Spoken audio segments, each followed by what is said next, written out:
Pásala. Un perro pasó por allá. Ay, perro feo, ese roñoso. Ay, vení para acá, pinche perro. No tan feo el pinche perro. Yo creo que mañana va a estar fresco, se me hace. Pues, todo el día. Si no para, todo el día. Esto no tiene ni casi luz, por eso quiero una videocámara. ¿Y ya sacado la cámara la otra? Por eso te digo que yo quiero comprarme una. Pero ahorita habían sacado la otra, la videocámara. ¿Tú sacas?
Para que uno lo haga de verdad.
Cuando ya llegue el momento, ya voy a estudiar.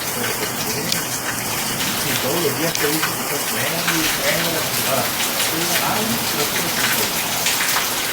pero